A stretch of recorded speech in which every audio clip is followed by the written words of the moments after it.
Good afternoon, everybody. Welcome to another edition of the Passball Show, hosted by John Pielli. Happy to be with you on the third day of January 2018. A ton of stuff we're going to get into today, but before we get into any of that, I'm happy to be joined by the Mets' premier beat writer for Newsday, and that's Marc Carig. Marc, John Pielli over in New Jersey. I appreciate you having a couple minutes. Hey, thanks for having me, John. Hey, listen, first thing I wanted to ask you, man, because I'm very intrigued about, how people end up, pursuing their passion and end up getting into where they are. If you got a couple minutes, just talk a little bit about, how you ended up becoming a writer and, in regards to, where you got to get to where you are today.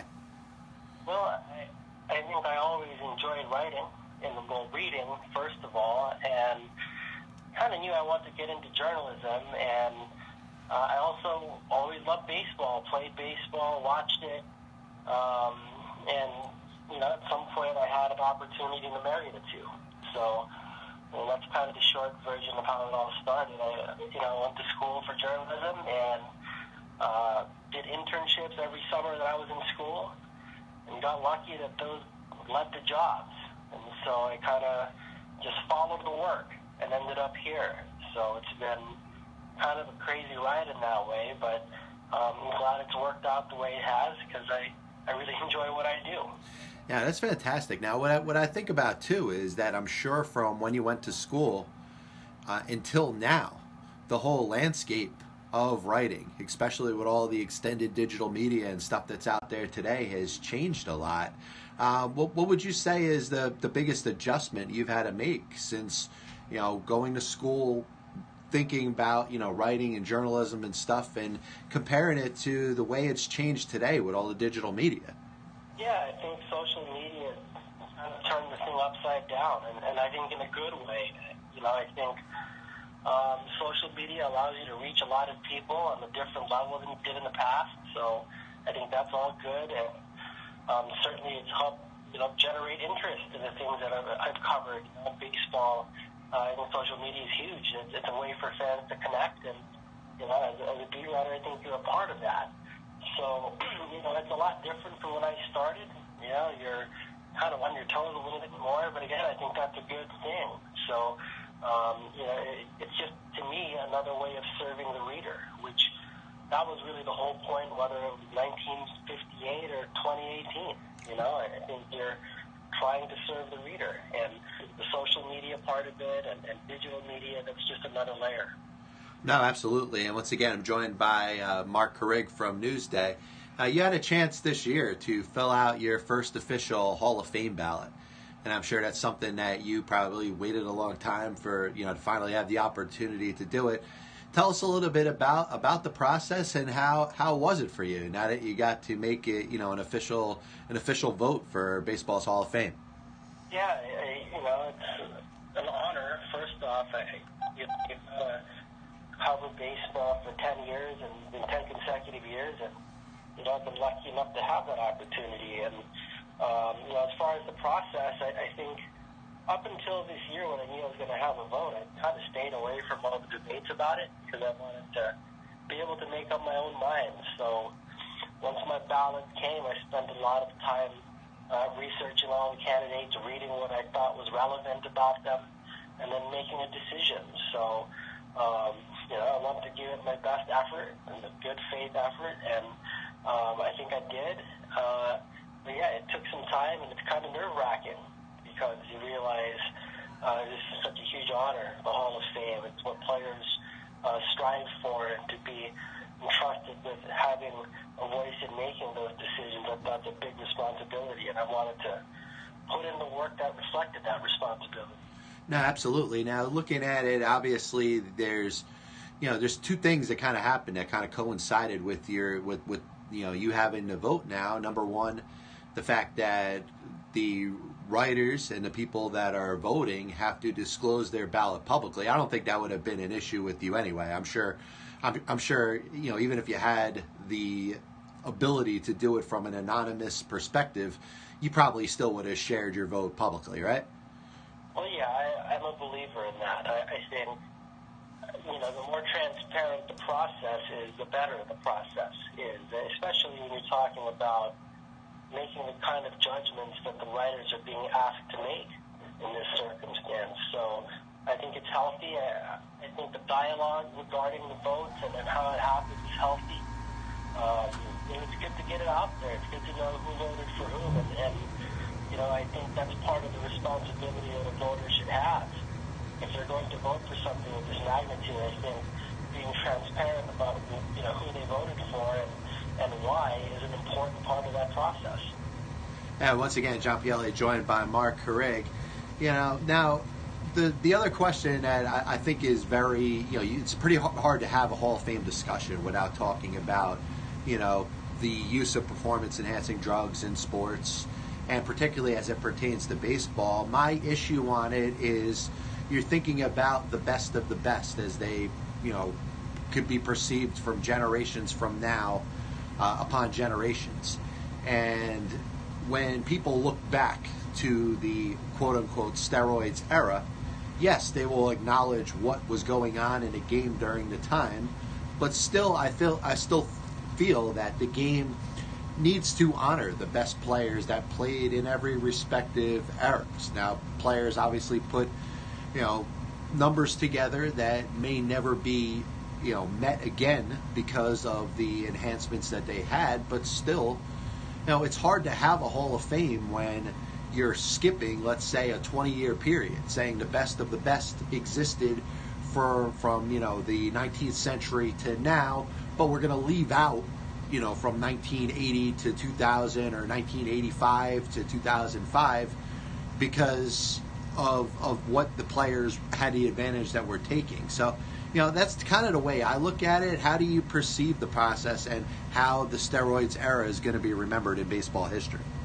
Well, I think, we probably share a pretty similar outlook on that. For me, if you gave me a list, a definitive list, and definitive meaning we knew 100% that here are the players that abused performance-enhancing drugs, and here are the ones that were perfectly clean. If you gave me those two lists, and you could tell me that 100% certainty that the people on either of those lists were accurate, then there's no way I'd ever vote for someone that had suspicion of steroid use or any of that stuff. I just wouldn't do it.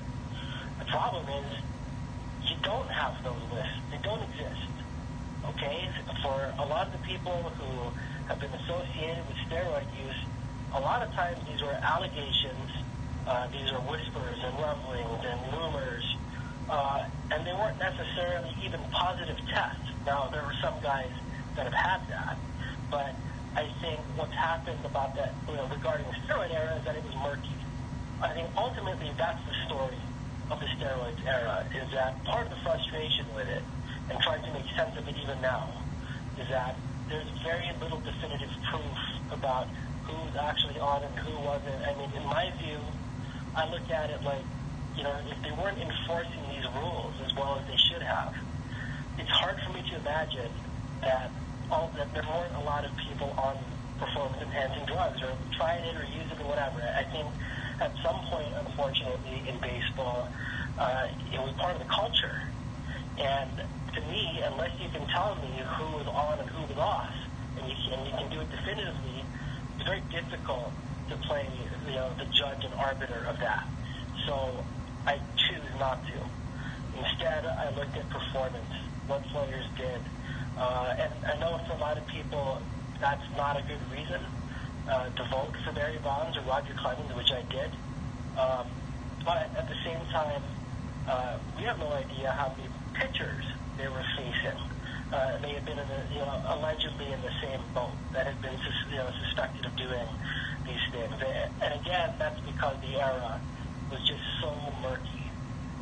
So unless you can give me definitive proof one way or the other, I just didn't feel it appropriate as a voter to hold it against those guys.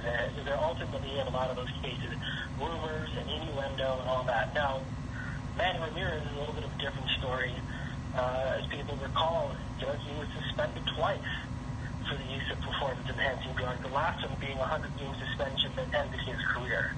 And in my view, at that point in baseball, the reckoning had already come regarding performance-enhancing drugs. Therefore, if you were getting caught doing them at that point in time in baseball, I feel like that was a little bit different than the steroid era that we were talking about earlier, when things were a lot more murky. No, so true. And once again, I'm joined by Marc Carig from Newsday. And, I look at it like this.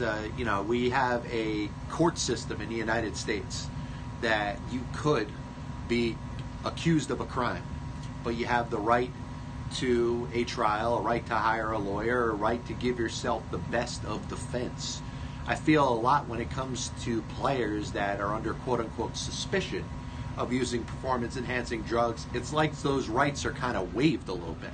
And it's almost like, you could be, and I hate to go drastic with it, but if you're convicted of murder or a heinous crime in this country, I feel like in some cases you have more of the opportunity to defend yourself as opposed to the court of public opinion that's thrown at you if you were accused of maybe dabbling in the use of performance-enhancing drugs in baseball.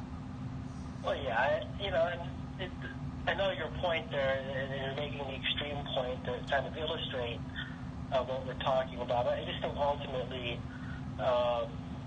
it's baseball, all right? I think part of the Hall of Fame and the allure of it is that we want to go out there and celebrate it. And I can certainly understand that. I just find that it's difficult to not celebrate a whole era because of a bunch of innuendo and rumors. And certainly people have strong feelings about that, and I get it. But you know what? That's a reality about baseball. Sometimes it's gray. Sometimes it's fuzzy. Sometimes it's not clear. Sometimes it's really murky. And to not acknowledge that period of time in baseball, I think, is a mistake. Because if you don't acknowledge those mistakes, I think you're bound to make them again. And so, in a way, I think it's healthy for the game to just acknowledge that this was a period of time that happened, to acknowledge that there is no black and white for this. And I think a lot of people want things to be black and white. The steroid issue in baseball, I've never thought that to be a black-white, right or wrong. And I like to use this analogy. I think speeding is technically illegal. Yet, if you go 50 on the Garden State Parkway, you tell me how that's going to work out. Right? Anyone who's ever driven that road will tell you it's probably not going to work out very well. Everybody is speeding, and it's not within the letter of the law, all right? And it can be dangerous, yet it's not enforced. And I think steroids in baseball, once upon a time, were somewhat like speeding on the Garden State Parkway. People were doing it, and partly because it wasn't being enforced. So obviously, baseball's reckoning has come. People enforce those rules now. I think the Players Union and Major League Baseball recognized how big of a problem this had become. And you saw them stiffen sentences for it and punishment for it, and certainly the testing has been increased. So those are all great things, and I think that helps bring a little more clarity to the situation. But I think it's very difficult to make judgments about steroids in baseball before the reckoning came, because I feel like, again, it has been part of the culture, unfortunately. Now, of course, and I agree with what you say 100% there, Marc. And Marc Carig, of course, covers the New York Mets for Newsday, and obviously it wouldn't be the same talking to you without bringing up a simple Mets question in regards to this offseason. Is it really as murky or as ominous as it seems right now in regards to the Mets' pursuit of maybe making the necessary changes and adjustments they need to put the best competitive team on the field in 2018? Well, yes and no. Actually, I think, from one side of it, every team in baseball right now has been in a holding pattern, not just the Mets. Yeah. If you look at the free agents who have not signed, you could put an all-star team together. So it has been a slow-moving offseason for every team in baseball pretty much, including the Mets. The Mets, because it seems like they're not trying to spend a bunch of money this year, then if you're going to do it that way, waiting it out is a smart thing to do. Because if you're limited in what you can do payroll-wise, it doesn't make sense to jump out front. It makes much more sense to wait for the prices to come down. So from that aspect, this is exactly what they should be doing.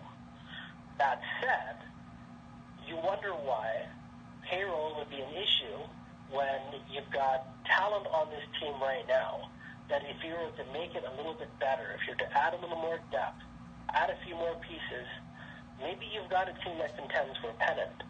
And so I think those are the questions that are really hanging over the Mets. Are they pursuing this offseason the way they probably have to? Yeah, I think so, because they're limited with what they want to spend. But I think the question is, why are they limited about why they want to spend, especially when there's enough talent here. I think a lot of people believe this in the game. There's enough talent here that if you're able to bolster it with more talent, that you've got a team that has a real chance of contending for a pennant, winning a World Series, all that stuff. So to answer your question, yes and no. It is both perplexing, but it also makes sense given the position they're in. But the question really is, why are they in this position?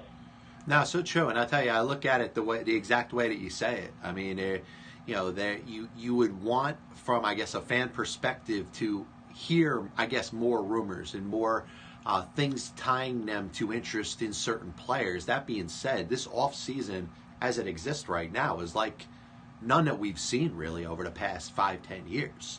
And I'll tell you what, I think if the Mets, gave people to give them the benefit of the doubt, then I don't think the reaction would be the same. But because the Mets have not given their fans a reason to give them the benefit of the doubt, you have a lot of people who are upset about this. So, look, the offseason's not over with, and it's not fair to judge the New York Mets on what they have or haven't done when every other team in baseball is pretty much in the same holding pattern. That said, they haven't exactly done enough to get the benefit of the doubt from their fans who have, frankly gotten tired of seeing this act over and over and over again, where they just refuse, it seems like, to devote the resources necessary to make this thing into a winner. And that said, if they choose not to, that's fine. If they want to run the team that way, then that's great. If the Wilpons choose not to spend $170 million on the baseball team, that is their business. But then do it so that you're, being smart about it. All right? If you're going to spend $90 million on it, then that means there's certain things that you've got to do to make that work. Like, for instance, trade Jacob deGrom, something they did not entertain, something they do not want to do. But if you're not going to be a big spender in New York City for your baseball team, guess what? That's the reality that you face. And they haven't faced it. And so I think that's what's compromised the team, is that they're caught in this middle ground. They're not big spenders, but they're not trying to run it with a lower budget and making the moves necessary to make that viable. No, so true. And I tell you, you look at it like, from this perspective, they need, they need to have a better farm system at this point. If they're going to say, hey, payroll is an issue, we're going to have to keep things the best they are. And obviously, over the last couple of years, they had to invest some of their younger players, some of their prospects in regards to trades to make a run in 2015, another run in 2016. So they're kind of in a rough spot because they don't have the farm system to be able to sell fans on younger players. And really, the only way they would do that or have the opportunity to do that would be if they were to entertain a trade of a Jacob deGrom or a Noah Syndergaard or somebody of that type.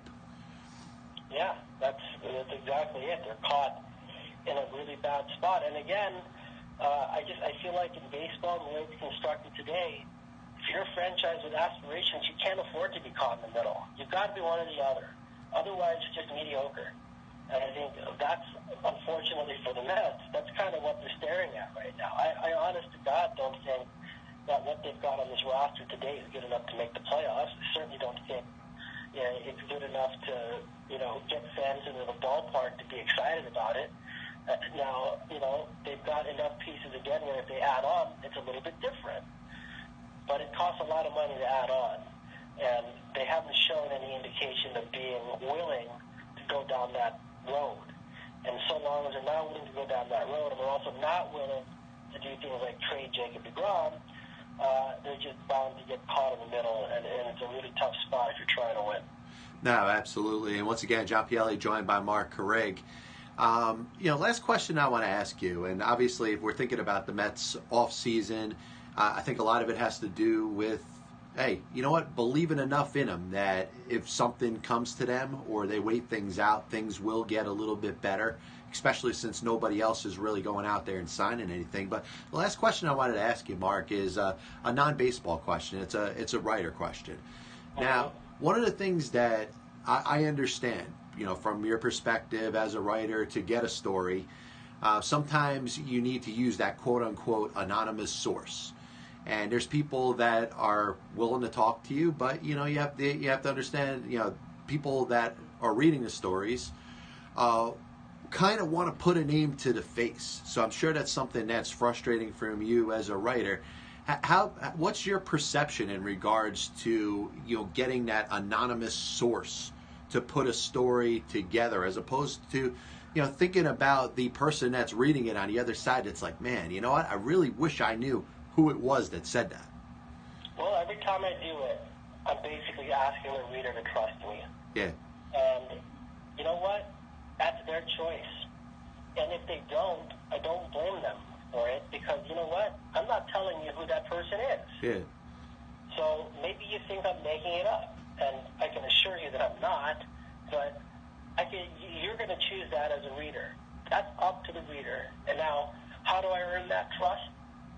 How about when a move is going to happen and I find out about it first, and I tell you, hey, the Mets are going to sign Anthony Swarzak, which I did, by the way, and it happens, okay? It happens a day later or a couple hours later where, oh yeah, the Mets are signing Anthony Swarzak. I would hope that readers would know that that's me trying to gain some trust, okay? That I said this would happen, and it happened. So, again, a lot of times that's based on anonymous sources, okay? But I would like to think that with people who've been a long time, that I've earned a level of trust there. So, if it were up to me, I would never be anonymous, okay? But I think there are times, especially when you're talking about professional sports, where, a lot of the stories that we're writing sometimes are sensitive.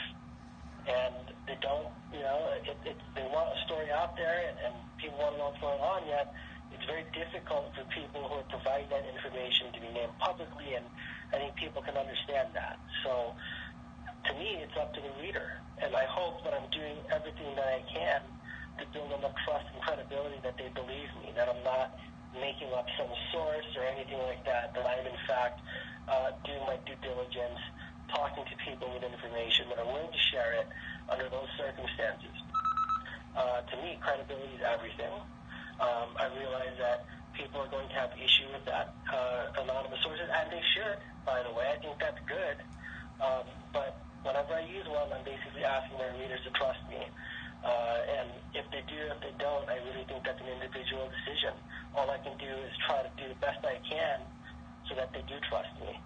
No, absolutely, man. And I'll tell you, from my perspective and the perspective of, I'm sure, many people that follow you, you've earned that trust and credibility. Marc, I really appreciate you having some time. It was great getting a chance to go over some stuff with you, and hopefully I can have you on the program sometime soon.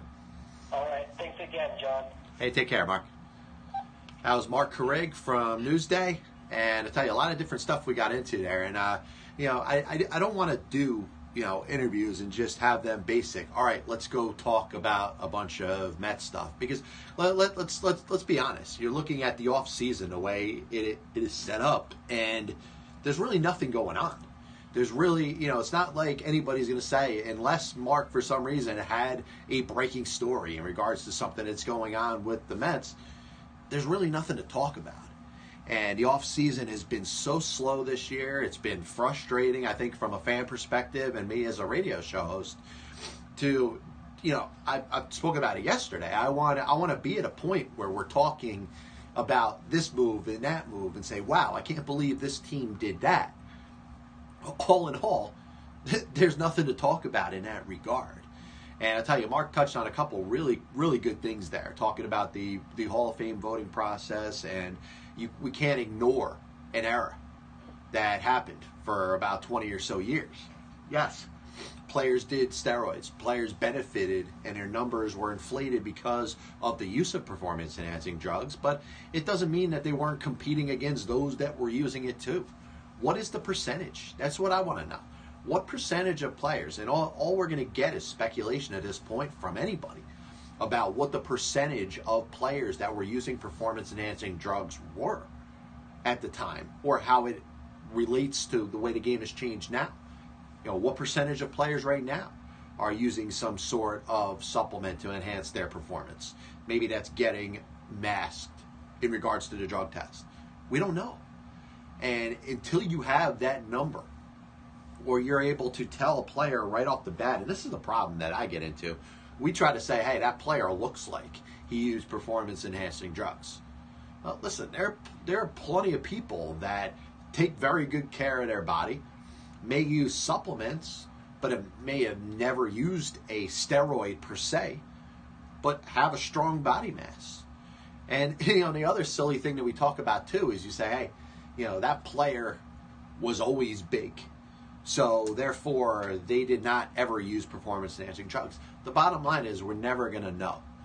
And it's hard to, especially when we live in a society where in the criminal justice system in this country, you could be accused of a crime, and you may have very well done it, but you still have the right to hire lawyers. You still have the right to go to a trial with a jury in front of the judge and have your fate determined that way.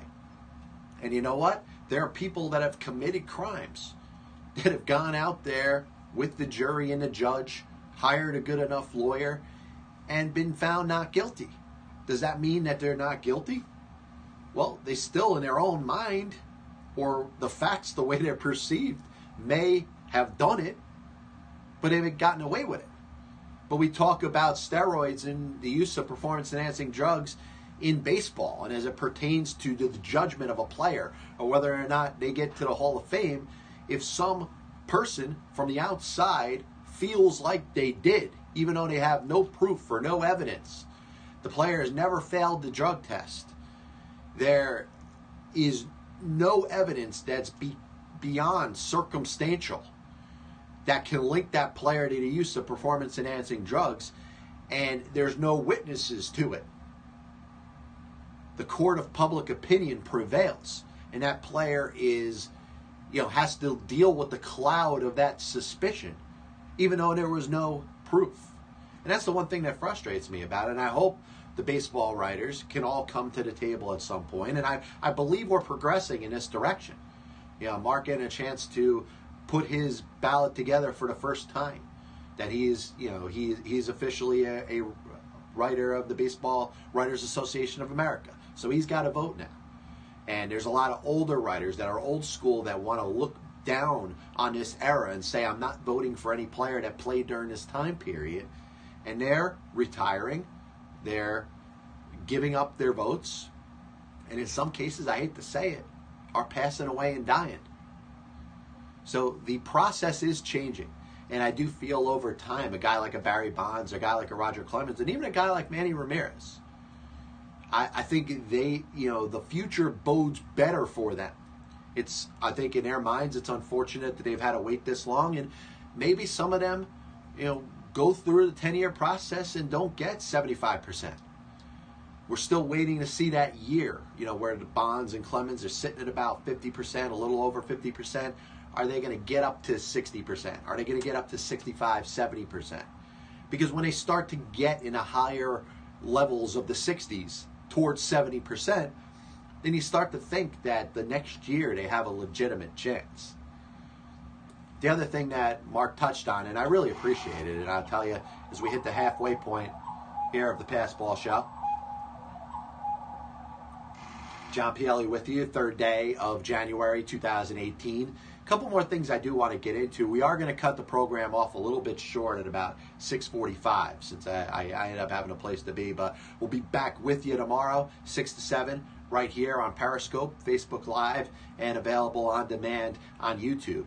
But Marc, and I really appreciate it, and hopefully I get to tell him this off the air too. It's a tough question to ask a writer in regards to anonymous sources. And I believe that any writer that does hear that question, they probably have a fear that what they're reporting has any doubt to it. And, that's not the point I was making whatsoever. Unfortunately, it's a different style of writing, and, a lot of people in regards to sharing information have a job to do from their perspective, and in some cases may have something to say but don't want their name attached to this because there's repercussions. There's repercussions for putting your name behind something that is controversial. And Marc said it right. He gave the perfect answer to the question by saying, hey, you know what? You report stuff and you build trust in people by making your reporting correct. And, when you take an oath, or, whether it's an official oath or an oath you take for a seriousness of taking your job, to do the job that you're supposed to be trustworthy, to report facts, right? We could talk about America and fake news, the way it's set up now. There's so much negativity that's out there. And I said we've hit a point in society where facts are now opinions. And I tell you, years ago, you looked at two things that couldn't be any different, a fact and an opinion. Now, when an opinion is thrown to a fact, where you're saying, hey, this is how the person feels, they have a bias, they don't care for this person, or they are one-sided on this issue. It has to be thrown out there before they report, because now they're reporting on a facts with their own personal bias and opinions. So it's a weird day and age in regards to reporting. And, to do your job well, you have to validate a lot of the stories that you write. We put something together, and like Marc said, he reported Anthony Swarzak was going to sign with the Mets. Had it before anybody else. Somebody told him. He wasn't able to say who that person was, but when the Mets announced the signing, it's a sign that Marc did a good job, and he deserves credit for it.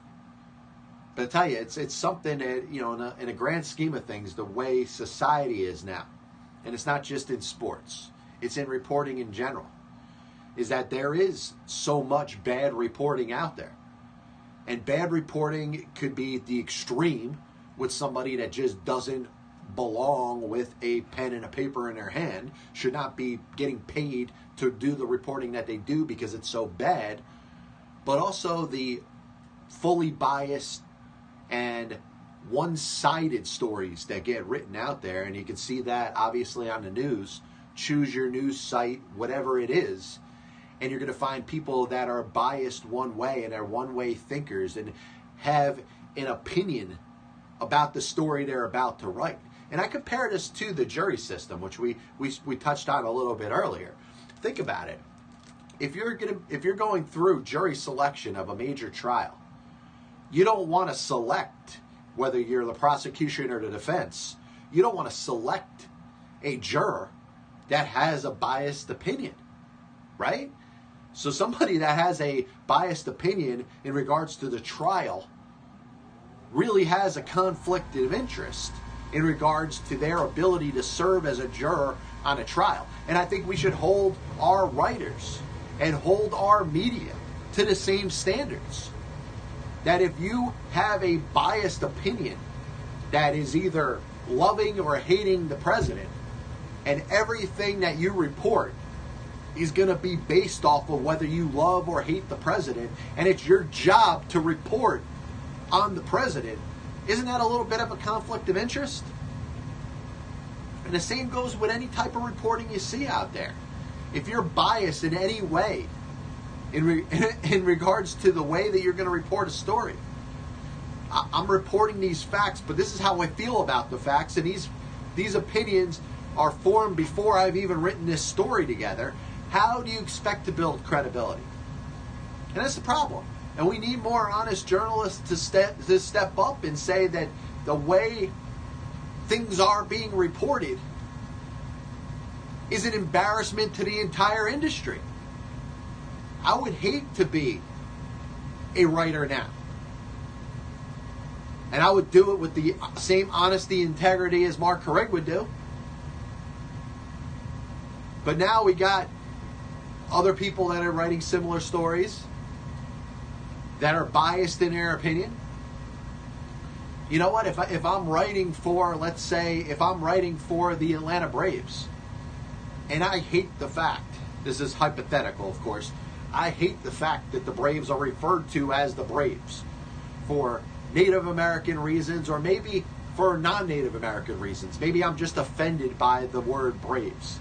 Yet I take a job as a writer for the Braves, and this fact that I'm bothered by this, by the fact that they're referred to as the Atlanta Braves, and I take it with me in every story that I write, at some point it's going to impact the integrity of my reporting. And I hope the message does go out there and more people realize that when you're reading a story now, especially as it pertains to national news, you're having opinions and biasness that's thrown in with the facts that they have. So is it a complete opinion? No, because they are reporting on the story. But the fact that a lot of reporters are being able and probably have more authority to throw their opinion in a story that's factual based than ever before. Once again, John Pielli with you. We're only going to stay on for a couple more minutes today, and I do appreciate everybody that's tuned in. Big thanks to Marc Carig for joining the program today.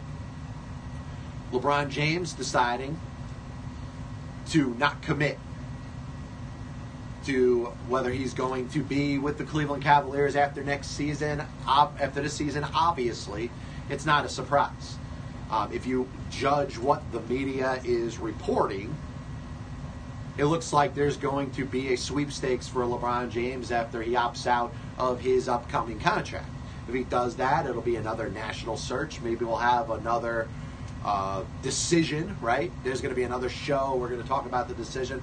I hope ESPN doesn't do that again, by the way. But, you know, it's not a surprise. I think there's a good possibility he does leave. And if he does, he's going to look for greener pastures. But most importantly, the organization and a team that gives him the best opportunity to win another NBA championship. Now, the one thing that I will throw in there, that's a caveat, that has to be considered. And I don't know the realistic chance that it is. If we're the odds maker in Vegas, we'd say the Cavs have a blank % chance or a whatever to 1 odds of winning the NBA championship this year. Can the Cavaliers put it together enough where not only are they the best team in the Eastern Conference, but they could go out there and compete against the Golden State Warriors, which we expect them to play in the NBA Finals? If they win another NBA championship this year, I think that does impact LeBron James' decision to opt out of his deal. Maybe he still opts out, but maybe he agrees to a different deal with the Cavaliers. He's given essentially full autonomy as the general manager, even though he's not the general manager of the Cavaliers. He's been making player decisions, or he's been advising the general manager and ownership, now 2 general managers, right? To, in regards to what moves need to be made to put the best cast around him. In the end, I think a lot's going to have to do with how the Cavaliers perform this year. They got off to a little bit of a rough start, went off on a nice run.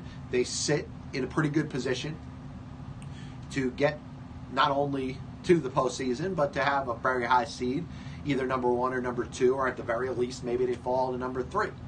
That being said, it's going to come down to the performance in the postseason and performance in the playoffs. If the Cavaliers surge to the NBA Finals but get swept in 4 straight games by the Golden State Warriors, I'm pretty sure LeBron James is going to leave. But I will tell you, if the Cavs win another championship with LeBron there and his supporting cast, I tell you, he's going to be in a rough spot.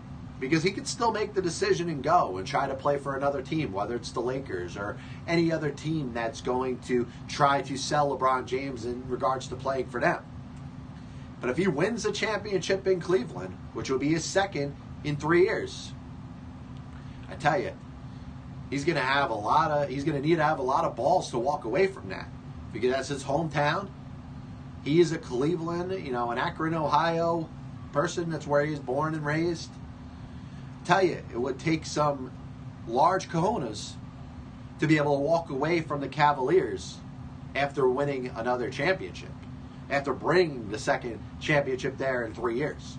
So it's interesting to see how that will play out. We'll be back with you tomorrow, 6 to 7 p.m. right here on Periscope, Facebook Live, and available on demand on YouTube.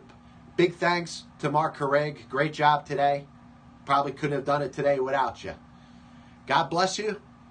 And as always, I'll see you on the other side.